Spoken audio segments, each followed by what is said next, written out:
हम सौरभ कर्ण अपनी सौ कियो की प्रणाम करै छी आ सौरभ कर्ण के चैनल में अपनी सौ कियो की स्वागत करै छी।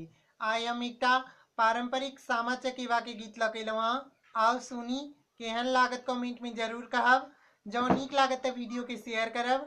सौरभ कर्ण चैनल के सब्सक्राइब कऽ कऽ घंटी के बेल आइकन के जरूर क्लिक कऽ लेब। धन्यवाद।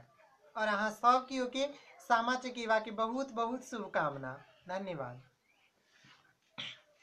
गे माई दुभिया भोजन करू सामा हे चकेवा, लागी गेल पान के दुकान। गे माई दुभिया भोजन करू सामा हे चकेवा, लागी गेल पान के दुकान। गे माई दुभिया भोजन करू सामा हे चकेवा, लागी गेल पान के दुकान।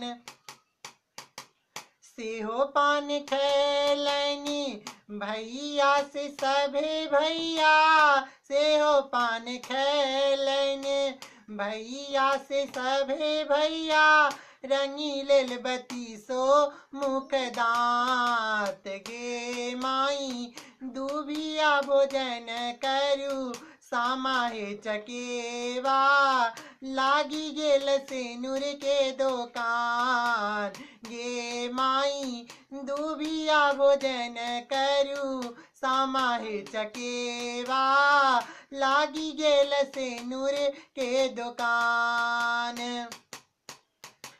सेहो सिनुर लगवती भौजो से अयब भौजो, सेहो सिनुर लगवती भौजो से अयब भौजो, जुगे जुगे बढ़न अही बात। गे माई दुभिया भोजन करू सामा हे चकेवा, लागी गेल टिकुली दुकान। गे माई दुभिया भोजन करू सामा हे चकेवा, लागी गेल टिकुली दुकान। गे माई दुभिया भोजन करू सामा हे चकेवा, लागी गेल पान के दुकान।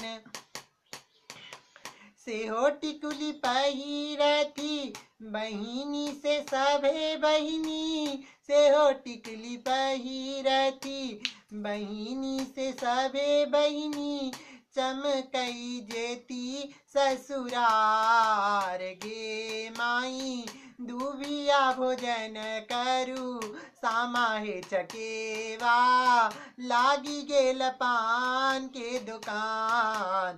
गे माई दुभिया भोजन करू सामा हे चकेवा, लागी गेल पान के दुकान। धान भोजन करू आचरी चाचरी, धान भोजन करू आचरी चाचर, लागी गेल पान के दुकान। गे माई धान भोजन करू आचरी चाचर, लागी गेल पान के दुकान। गे माई धान भोजन करू आचरी चाचर, लागी गेल पान के दुकान। सेहो पान खैलनि भैया से लाल भैया, सेहो पान खैलनि भैया से लाल भैया, रंगी लेल बत्तीसो मुख दांत। गे माई दुभिया भोजन करू सामा हे चकेवा, लागी गेल पान के दुकान। गे माई दुभिया भोजन करू सामा हे चकेवा, लागी गेल पान के दुकान।